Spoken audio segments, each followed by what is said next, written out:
Good morning. It is Monday, February 12th. Here's what we're working on. The Kansas City Chiefs win an overtime thriller. Hamilton police continue to look for a man in connection to the city's first homicide of the year. And the King of Jordan is set to visit Canada this week to meet with our Prime Minister about the Middle East.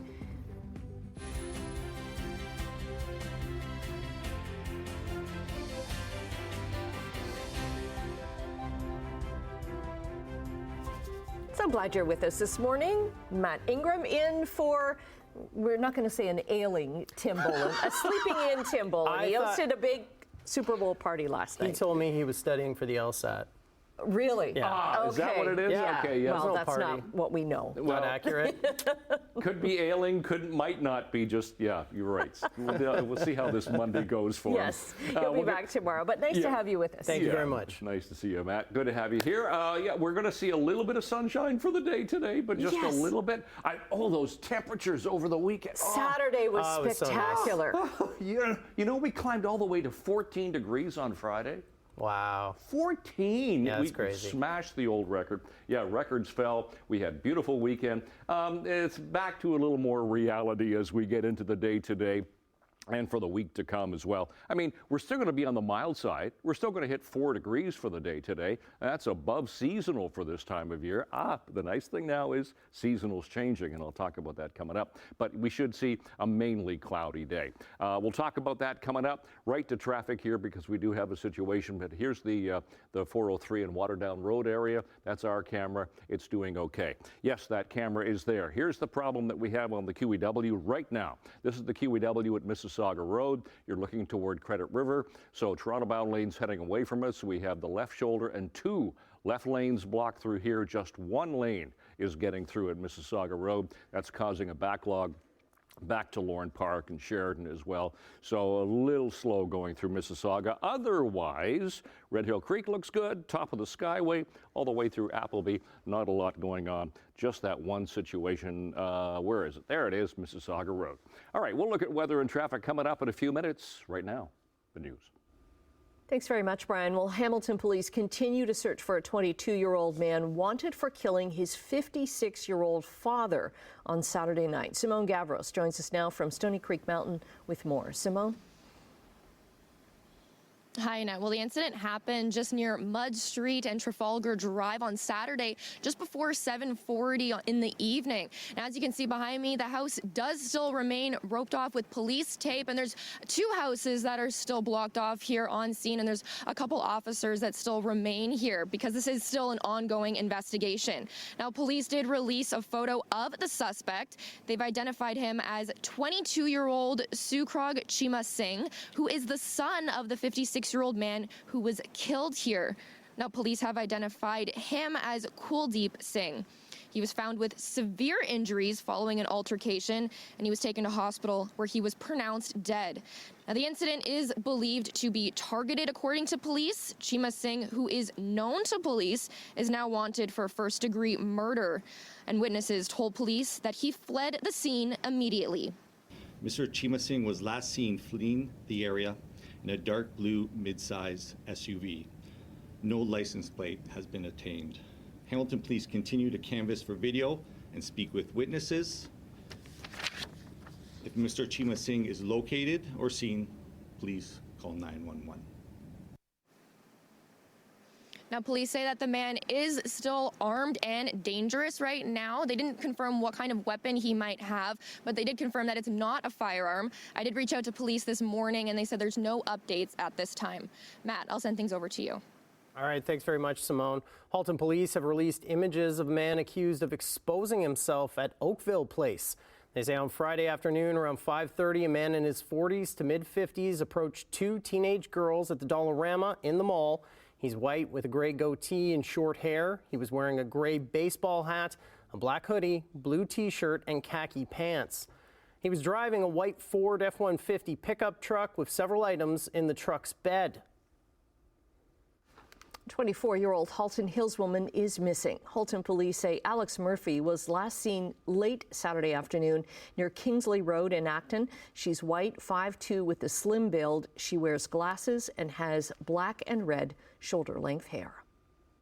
In national news, the King of Jordan is set to visit Canada on Wednesday and chat with Prime Minister Justin Trudeau about the Middle East. The Prime Minister's office confirming that King Abdullah II will be in Ottawa on Valentine's Day. The office says the two will discuss peace and security in the Middle East, including how to expand the delivery of humanitarian relief for civilians in Gaza. Jordan's ruler last visited in January 2023 to discuss Russia's invasion of Ukraine and global food insecurity. This will be his 7th trip to Canada since ascending the throne in 1999. Canada's Auditor General is set to release a report on the ArriveCan app later this morning. The government launched the $54 million program in April of 2020. It was meant as a screening tool to make sure that travelers arriving in Canada complied with pandemic border measures. There's been a lot of questions about the app's cost and its procurement process. The report coming out today follows an investigation by Canada's Procurement Ombudsman, who found irregularities in how the app was developed and who was awarded the contract. Well, there wasn't much winter weather this weekend, but that didn't stop people from celebrating Winterfest in Hamilton's Gorley Park. The community association from the park on Hamilton's Central Mountain hosted things like carriage rides and lumberjack competitions. If you missed yesterday's event, there are several more throughout Hamilton as part of the broader Winterfest celebration. It runs until February 19th at venues right across the city. Now to Brantford, where the Bulldogs are coming off their first Bulldogs Foundation game at the Brantford Civic Centre. Well, the game was taking place on the ice. Fans were able to take part in a 50-50 draw to raise money for the foundation. It promotes healthy, active, and empowered youth by funding educational and community programs. Since moving from Hamilton, the Bulldogs Foundation supports youth charities in both Hamilton and Brantford, and a few Hamilton Tiger Cats were at yesterday's game to help out with fundraising. Well, we've been welcomed here. It's been a phenomenal year. Interestingly enough, First Ontario Centre is still open, which just kind of makes me scratch my head why we're not playing there. But that's for another day. Mayor Davis and council here have been incredibly supportive, as we have, to the community. And as once again another sellout crowd here. They've adopted our Bulldogs quite nicely here. So I don't know what the future holds, but we love it here in Brantford. That's Bulldogs owner Michael Andlauer. Now, you can catch the Bulldogs next Monday for their Family Day game. They'll play the Erie Otters at 2 in the afternoon at Brantford Civic Centre. You can also head over to the Bulldogs website to enter the 50-50 draw in support of the foundation. We're going to show you the impact those donations have made all week long, starting tonight on the evening news at 6. Okay, time for some sports. We'll get to the Dogs in a second, but first, Kansas City Chiefs are back-to-back Super Bowl champions. First and goal. Mahomes flings it. It's there! Hartman! Jackpot! Kansas City! And with that 3-yard touchdown pass from quarterback Patrick Mahomes to McCole Hardman in overtime, sealing the deal, putting KC up 25-22, beating the San Francisco 49ers. Now, San Fran actually went up first in overtime with a field goal, but Mahomes rallying the troops to complete the comeback. The Chiefs becoming the first back-to-back champions in 19 years. You go on and win the championship, being the underdog the last 3 games in the playoffs. Maybe a lesson learned for everybody else out there in the future. Yeah, just know that the Kansas City Chiefs are never underdogs. Just know that. You gotta fight for your right. Believe it, baby. I'll see y'all next year. Thank you, Travis. Tight end Travis Kelce and his superstar girlfriend Taylor Swift celebrating the big win, while Mahomes becomes the 4th starting quarterback in NFL history to win 3 Super Bowls. And the Super Bowl wasn't the only sporting event requiring a little extra time. It took a playoff for Canadian golfer Nick Taylor to become the big winner at the PGA's WM Phoenix Open.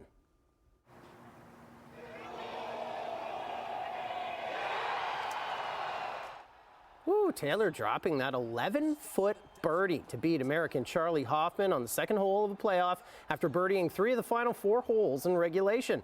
The Canadian finishing with a 6-under 65 in the 4th round. He's now a 4-time winner on the PGA Tour. All right, time to get back to those Bulldogs. Brantford won a blowout against the Peterborough Petes last night in OHL action. Yeah, 4-6. As Rebello backside, Cole Brown scores. And that was the final one that found the back of the net, putting Brantford up 11-1. No, I'm serious. 11-1. The Bulldogs scoring 2 in the first, 6 in the second, and 3 in the third to get that incredible tally. And it was a team effort. 8 different players scoring goals in this one. Dogs putting 47 shots on net to Peterborough's 22. Brantford sitting in the top spot in the Eastern Conference, winning 6 of their last 10. And in other hockey action, Canada's women's hockey team with a convincing win over the U.S. to win the rivalry series.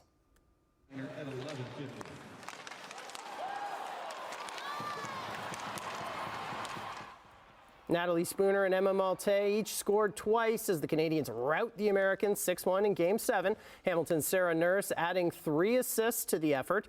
It's the second straight rivalry series where the U.S. went up 3-0 before Canada going on to win the next 4 games straight and clinching the series.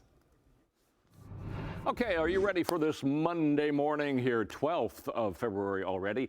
To our cameras, first of all, we'll check traffic. Hamilton, we're doing fine. This is the 403 Hamilton-Burlington corridor. No problems right there. That's our exclusive camera. We'll go to where we do have a collision at the moment. Yeah, right off the get-go here on a Monday morning. We've got a collision right here. QEW, Toronto bound at Mississauga Road.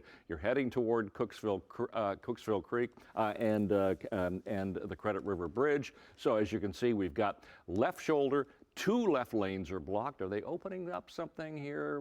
They might be open. No, not quite yet. No, so still quite a backlog going through Mississauga because of that problem. Nothing at the 406 in St. Catharines. Red Hill Creek looks good.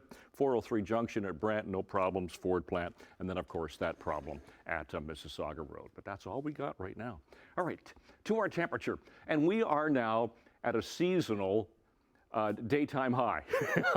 But yeah, it's staying mild, but not quite as mild as it was over the weekend and end of last week. But we're -1 right now. A bit of a breeze makes it feel like -4. The sky is cloudy at the moment here. So for school today, we're looking at a mainly cloudy sky, but it will be mild. And when I say mild, not warm like it was, but 4 degrees will be the high for the day today. So we are looking at that low pressure system to the northwest. It's giving some lake effect snow to the north coming off of Georgian Bay, but we're looking at that low pressure system going up the east coast. It's going to glance by. Thankfully, it's going to be a little too far to the east to bother us. So we're just looking at fairly cloudy conditions and chance of some flurries for tomorrow. But today, temperatures 3, 4, and 5 degrees. So once again, above seasonal, bit of sunshine for the day, but we're looking at mainly cloudy skies. Tonight, partly cloudy. Temperatures just into the minus column again, -1, -2, a little cooler for Halton Peel into Toronto. And then tomorrow, temperatures a touch cooler, +1, 2, and 3. There is a chance of some flurries, maybe even some mixing when the temperature goes to about 3 degrees. But temperatures staying above the seasonal daytime highs now. So we're still on the mild side. But it is cool at the moment, but still, that's not bad for this time of year. It's mostly cloudy, and temperature right now is -1. And we'll look at the long-range forecast in a few minutes. Annette, Matt. Okay, now we're looking at the shorter range forecast. We're looking ahead to Chit Chat with Emily Vukovic. Hi, good morning, guys. We've got good news from Beyonce. She announced it at the Super Bowl last night. And of course, we all know about the Golden Bachelor. Well, now we're talking Golden Bachelorette. Ooh, so, okay, I'm down. Right? Our newsroom loves that stuff. I will on the couch coming up. All right. Okay. All right. Coming up after the break in business news, Canada needs to step up if it wants to make an impression on the world's fastest growing continent. We'll tell you how coming up next. 6:16 on your Monday morning. In overseas trading, Canadian dollar is down 4 basis points to 74.26 cents U.S. Gold has dropped $4. Crude has fallen 73 cents to $76.11 a barrel. Checking midday trading in Europe, markets are down in London, but up right now in Frankfurt and Paris. Over in Asia, markets are closed for the holidays, and in North American markets, the TSX gained 90 points, the Dow is down 55, and the Nasdaq rose 197. Well, senators are hearing from experts that Canada really needs to be a key partner with Africa. In the last few years, the Senate has been warning that Canada is falling behind its peers, as well as emerging states, in setting strategies for trade and development with a continent of more than 1 billion people. The Nigerian director for the One campaign has told senators that the federal government should finance projects like building bridges and roads to stimulate growth and to build Canada's brand in Africa. He says China makes itself very visible in projects across the continent. Back in North America, a lack of rain and warmer temperatures has resulted in fewer avocados being shipped from Mexico. The western state of Michoacan supplies almost 90% of avocados to North America. They say there's been hotter weather and drier weather this year, and that's put about a 30% drop in crops. The state receiving about half the normal rain it gets last year, and desperate avocado growers have now resorted to diverting streams and trying to send tanker trucks to suck up water, leading to conflicts. Amid the turmoil, more than 28,000 people have signed an online petition calling on grocery chains to adopt more sustainable avocado sourcing policies. Amazon CEO is selling off 12 million shares in the company. Jeff Bezos has filed a statement on the sale with the U.S. Securities and Exchange Commission. The shares he's selling are worth more than $2 billion. This is the first time Bezos has sold any shares in Amazon since 2021. And in a separate filing, he's also listed the proposed sale of 50 million more Amazon shares. That would have an estimated market value of $8.4 billion. I can't even imagine these numbers. Yeah. With Amazon stock surging, that sale would make him the world's wealthiest person. The government of Venezuela is accusing neighboring Guyana of granting illegal oil exploration concessions in disputed territory. Venezuela is saying it's ready to take diplomatic actions if necessary. The comments come after Guyana said Saturday that it has satellite imagery showing Venezuelan military movements near the country's eastern border. Oil giant ExxonMobil has said it will keep ramping up production in offshore Guyana despite the escalation of the territorial dispute. The two sides have feuded over border lines for decades. Venezuela has been laying claim to the mineral-rich Essequibo region, which covers about 2/3 of Guyana's surface area. Unseasonably mild weather has forced the Carnaval de Quebec to close one of its signature venues. Bonhomme's Palace has been shut down. That meant that festival goers could only see it from the outside on yesterday, the final day of the festival. The palace was named for the event's famous mascot in honor of the carnival's 70th anniversary. This year, it also included a second story for the very first time. An ice dome at the event's sculpture gardens also had to be closed last week because of safety concerns as temperatures lingered above the freezing mark. Okay, we're going to take a quick break right now. Brian's going to be back with your traffic and your 7-day forecast. We're back to more winter. Or Bonhomme. 6:23 Monday again, and we have a collision already here this morning. Even before 6 o'clock, this was on the books. This is the QEW Toronto bound at Mississauga Road. So you're going past Lorne Park, you're heading toward the Credit River Bridge, and there you have that problem. Left shoulder, 2 left lanes are blocked. 1 lane is getting through, so it's causing a backlog back farther past, back toward Lorne Park. So one problem there. Let's go to QEW 405. Nothing there. St. Catharines, top of the Skyway, Appleby line, all the way through Erin Mills Parkway, and 403 through Mississauga, no problems. Just that one situation here at Mississauga Road on the QEW. All right, temperatures this morning, we are in the minus column, but just. -1 is our temperature in Hamilton. Wind chill, winds are fairly light, feels like -4. Same for Grimsby, plus side for Toronto and Mississauga at 1. Good news now. Seasonal temperatures are changing. They're coming up, which means we're getting closer to the spring. So -1 is the seasonal daytime high now. -9 for the overnight low. Both those temperatures have come up seasonally. Those are our sun times and records for the day today. For school today, it's going to be cloudy for the first bell and 2, and then 4 degrees. We'll get some sunshine for after school, but just a bit of sunshine. So it's going to be a mainly cloudy day throughout most of the day, but there's that 4-degree high. -2 tonight, tomorrow a little cooler, 2 degrees, chance of some flurries in the afternoon. Valentine's Day on Wednesday, lovely sunny day, but it gets cooler. 0 for Wednesday, Thursday, Friday, back to some sun after the clouds for Thursday, and then a sunny weekend, but temperature just climbing to -1 both days. It's forecast. Annette, Matt. All right, thanks very much, Brian. Now, this could be a Disney movie. After 4 years and nearly 1,000 kilometers, a family in the U.S. has been reunited with their dog. Got lots of time to make up for, and I just want to give her a place where she can be at peace and be at rest in these last couple of years that we're going to get together. He's talking about Patches. Benjamin Baxter first brought Patches home 10 years ago when the pup was just 6 weeks old. They were instant best friends, but in 2020, Baxter had to move to Nebraska, and he couldn't bring Patches, so he left her with a friend in Colorado. Just a few months later, the dog disappeared and had been missing until a couple of weeks ago. She turned up in New Mexico, where she'd been found on the streets. Now, Patches is en route to join Baxter and his wife. It's like, how do they get there? It's incredible, really. Yeah. I don't even know what to say to that. It's homeward bound. Okay, stay with us. We've got lots more to come right after the break. I wish I was. I wish I was.